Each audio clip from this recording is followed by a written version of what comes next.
जय हिंद दोस्तों, रक्षित खन्ना के इस चैनल में आपका स्वागत है। दोस्तों, आज के इस वीडियो में मैं आपको एक महत्वपूर्ण जानकारी दूंगा और ये जानकारी जुड़ी है मिनिमम गारंटी पेंशन की। दोस्तों, सबसे पहले आपको एक सर्कुलर मिला था, सर्कुलर नंबर 547। और दोस्तों, सर्कुलर 547 आया था 11 सितंबर 2015 को, जिसका बहुत से संगठनों ने विरोध किया। पूर्व सैनिक सड़कों पर आ गए। उन्होंने कहा कि हमें यह सर्कुलर नहीं चाहिए क्योंकि इसमें हमारी सबसे मिनिमम पेंशन सेट कर रखी है, मिनिमम पेंशन दे रखी है, जिसे हम बोलते हैं मिनिमम पेंशन गारंटी। इसी के बाद एक सर्कुलर आया, सर्कुलर 568, यानी 547 का जो सर्कुलर आया था उसका भी विरोध हुआ था कोर्टों में। उसके बाद कोर्ट के आदेशों के बल पर सरकार ने 547 के बाद एक सर्कुलर जारी करा, सर्कुलर 568, 13 अक्टूबर 2016 को, जिसके बेस पर आपको बेनिफिट मिला, एरियर मिला आपको। दोस्तों, सर्कुलर 568 में जो पेंशन सेट कर रखी थी वो भी मिनिमम पेंशन थी, जिसे हम बोलते हैं मिनिमम पेंशन गारंटी। इसी पर दोस्तों कोर्ट केस करा हुआ है voice of ex serviceman society में।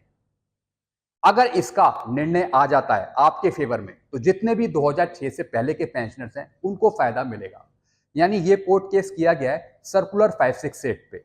यानी सर्कुलर 568 आपको दिया तो गया, लेकिन उसमें आपकी मिनिमम पेंशन सेट कर रखी थी और बल्कि होनी चाहिए थी मैक्सिमम पेंशन। तो दोस्तों, इसी पर मैं आपको कुछ जानकारियां दूंगा आज के इस वीडियो में। वीडियो में आगे बढ़ने से पहले एक छोटी सी अपील कर रहा हूं। अगर आप पहली बार मेरा चैनल देख रहे हैं या फिर ये वीडियो देख रहे हैं तो आप मेरा चैनल सब्सक्राइब भी कर सकते हैं, जिसका नाम है रक्षित खन्ना, क्योंकि ऐसी जानकारियां अक्सर आपको मिलती रहती हैं इस चैनल के माध्यम से। तो चैनल को आप सब्सक्राइब करना मत भूलेगा अगर आप मेरे वीडियोस के नोटिफिकेशन लेना चाहते हैं।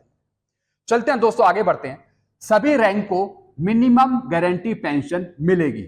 जी हां दोस्तों, आपको मिनिमम गारंटी पेंशन मिली सर्कुलर 568 में। और इससे पहले जो एक सर्कुलर आया था, सर्कुलर 547, इसमें भी आपकी मिनिमम पेंशन सेट करी हुई थी। 547 सर्कुलर का विरोध हुआ पूर्व सैनिकों द्वारा, संगठनों द्वारा। भारत सरकार से गुहार लगाई गई कि हमें 547 सर्कुलर नहीं चाहिए, हमें इससे बढ़कर पेंशन चाहिए। तो बाद में भारत सरकार ने सर्कुलर 568 जारी किया, जिसके बेस पर आपको एरियर मिला 1/1/2006 से 30 जून 2014 तक का। अब दोस्तों, जो आपका सर्कुलर 568 था, इसमें आपकी मैक्सिमम पेंशन नहीं थी। इस सर्कुलर में भी आपके साथ धोखा करा गया, आपको मूर्ख बनाया गया। कैसे दोस्तों? एक सिपाही की पेंशन सेट करी बेसिक पे थी 10,250, और अगर आप इसका आधा करेंगे तो एक सिपाही को पेंशन दी गई 5,125, नायक को दी गई 5,520, हवलदार को दी गई 5,820, नायब सूबेदार को दी गई 8,330, सूबेदार को दी गई 9,440, सूबेदार मेजर को दी गई 9,680। दोस्तों, ये पेंशन दी गई। ये पेंशन जो है ये मिनिमम पेंशन है। तो इसी बात का विरोध किया गया voice of ex serviceman society के द्वारा कि जो आपको सर्कुलर 568 मिला उसमें भी गलतियां थी पेंशन में। उसमें जो बेसिक पेंशन दे रखी थी वो भी बहुत कम फिक्स कर रखी थी, बल्कि देनी चाहिए थी मैक्सिमम पेंशन। ऐसी दोस्तों ऑनरी नायब सूबेदार को भी सर्कुलर 568 लागू था। इनकी पेंशन दी गई एक हवलदार बना के। कितनी दी गई थी? 5820। यानी उस टाइम जो एक हवलदार की पेंशन थी 568 में, वही पेंशन ऑनरी नायब सूबेदार को दी गई। हालांकि बाद में ऑनरी नायब सूबेदार का एक सर्कुलर जारी करा गया 2020 में, सर्कुलर 631। यानी 568 से बढ़कर उनको फायदा देखने को मिला सर्कुलर 631 में। सबसे पहले जो आपको पेंशन मिली ऑनरी नायब सूबेदार को, वो एक हवलदार की पेंशन मिली, जैसे मैंने आपको अभी बताया। ऑनरी नायब सूबेदार की पेंशन थी 1/1/2006 से, वो थी 8330। सर्कुलर 631 आने के बाद इसका फायदा मिलना था ऑनरी नायब सूबेदारों को। यानी जो पहले एक हवलदार की पेंशन मिली ऑनरी नायब सूबेदार को, वो मिली 5,820, बल्कि मिलनी चाहिए थी 8,330। इसका डिफरेंस आता है 2,510। तो दोस्तों, इसी का डिफरेंस मिलाकर दिया गया ऑनरी नायब सूबेदारों को। तो सबसे ज्यादा फायदा 631 में ऑनरी नायब सूबेदारों को मिला।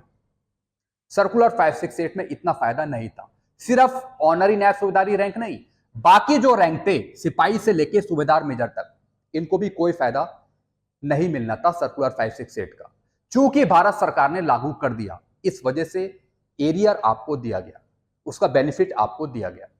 जैसा मैंने आपको बताया, जो भी ये सर्कुलर था, सर्कुलर 547, सर्कुलर 568, इसमें आपकी पेंशन सेट थी मिनिमम गारंटी पेंशन, जो कि बहुत ही कम पेंशन थी। और भी जो डिफेंस सिविलियन थे उनको अच्छा खासा फायदा मिला, उनकी पेंशन बहुत ही अच्छे तरीके से रिवाइज करी गई थी। अभी जो डिफेंस सिविलियन है, जो सिविलियन है, उनको कोई दिक्कत नहीं है, उनकी पेंशन सही तरीके से रिवाइज हुई और 7 सीपीसी में भी उनको सही बेनिफिट मिला। नुकसान हुआ तो सिर्फ डिफेंस पर्सनल को, आर्मी, नेवी, एयरफोर्स के पेंशनर्स को। मिनिमम गारंटी पेंशन 6 सीपीसी से था। जी हाँ दोस्तों, जो आपकी मिनिमम गारंटी पेंशन बनी वो सिर्फ छठे पे कमीशन तक थी। 7 सीपीसी में वो एक मिनिमम पेंशन नहीं रह गई। 7 सीपीसी में भारत सरकार ने पूरी पॉलिसी ही चेंज कर दी। दोस्तों, सर्कुलर 568 का फायदा आपको 1/1/2006 से 30 जून 2014 तक का देखने को मिला। अब दोस्तों, विरोध किसका हुआ? विरोध हुआ सर्कुलर 547 का। उसके बाद 568 आया, उसका भी विरोध हुआ और अभी तक हो रहा है। दोस्तों, ये टेक्निकल बातें हैं, अगर आप सही से समझते हैं तो फिर आपको चीजें समझ में आएंगी, अगर आप सही से सर्कुलर समझे, पेंशन समझे। दोस्तों, सर्कुलर 568 में सिपाही से लेकर सूबेदार मेजर तक की जो पेंशन थी वो थी 5125, 5520, 5820, 8330। दोस्तों, ये एक मिनिमम पेंशन थी, बल्कि ये पेंशन होनी चाहिए थी और ज्यादा, मैक्सिमम लेवल पर। सर्कुलर 568 में खामियां थी, इसमें भी प्रॉब्लम थी पेंशन पे, सर्कुलर 568 में। हालांकि आपको एरियर मिल चुका है, लेकिन अगर जो ये कोर्ट केस हो रखा है, अगर ये जीत जाते हैं तो दोस्तों फिर आपको इसका फायदा देखने को मिलेगा, जो 2006 से पहले आए हैं। तो बस ये उम्मीद रखिए कि जो अगस्त में इसकी सुनवाई है वो आपके फेवर में हो। दोस्तों, ये जो कोर्ट केस कर रखा है, ये इसलिए कर रखा है कि जो 568 में खामियां थी, जो मिनिमम पेंशन थी, उसको दूर किया जाए। मैक्सिमम पेंशन के आधार पे आपको सर्कुलर 568 मिलना चाहिए था। तो इसी पे ये कोर्ट केस कर रखा है, जिसकी सुनवाई अगस्त में है। इसमें पेंशन जेसीओस ओआरएस की मिनिमम सेट कर रखी थी, जैसा मैंने आपको बताया, बल्कि मैक्सिमम होना चाहिए था। दोस्तों, अगर आप 1/1/2006 से बाकी रैंकों को देखो, जो डायरेक्ट भर्ती हुए हैं, उनकी बेसिक पे ज्यादा है, तो उस बेसिक पे के हिसाब से ही आपकी पेंशन रिवाइज होनी चाहिए थी सर्कुलर 568 में। जैसा मैंने आपको बताया, 568 में एक मिनिमम पेंशन सेट कर रखी थी, बल्कि होनी चाहिए थी मैक्सिमम पेंशन। तो दोस्तों, यही मुद्दा उठाया voice of ex serviceman society के संगठनों ने।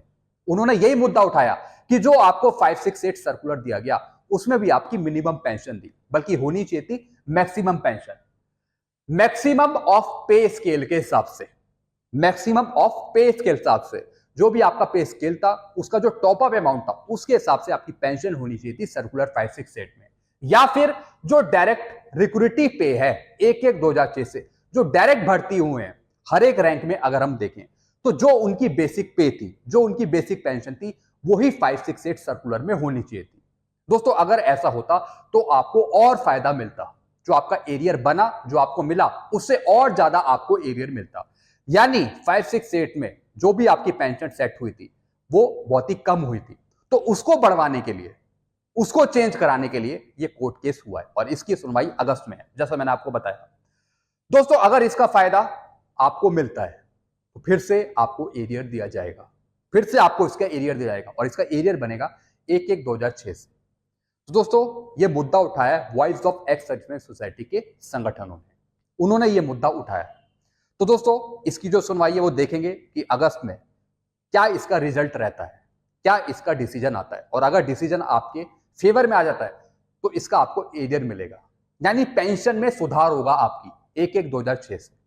दोस्तों, जब पहले सर्कुलर 547 आया था तो इसका भी विरोध हुआ था, इस पे भी कोर्ट केस हुए थे। बाद में जाकर सरकार ने माना कि हम आपको सर्कुलर 568 दे रहे हैं, लेकिन जब सर्कुलर 568 को सही से स्टडी करा गया, उसमें पेंशन देखी गई, तो पता लगा कि भारत सरकार ने उसमें भी आपको मिनिमम पेंशन दी है, बहुत ही कम पेंशन दी है। दोस्तों, ये मुद्दा बहुत पहले से ही उठता आ रहा है, बहुत पहले से ही उठता आ रहा है, लेकिन इस पर किसी ने गौर नहीं किया। अब दोस्तों, इस पे जाकर कोर्ट केस हुआ है, पहले से चल रहा था लेकिन सुनवाई नहीं हो रही थी, तो अब जाकर इसकी सुनवाई है। देखते हैं इसका नतीजा क्या आता है, और अगर पेंशन आपकी सही तरीके से रिवाइज होती है, चेंज करी जाती है, जैसे मैक्सिमम ऑफ पे स्केल से, या फिर डायरेक्ट रिक्रूटिव की पे दी जाती है, मतलब इससे ज्यादा दी जाती है, तो फिर आपको ज्यादा फायदा देखने को मिलेगा। तो दोस्तों ये कुछ जानकारियां थी, ये कुछ इंटरनली मैटर थे जो मैंने आपको समझाए अपने इस वीडियो के माध्यम से।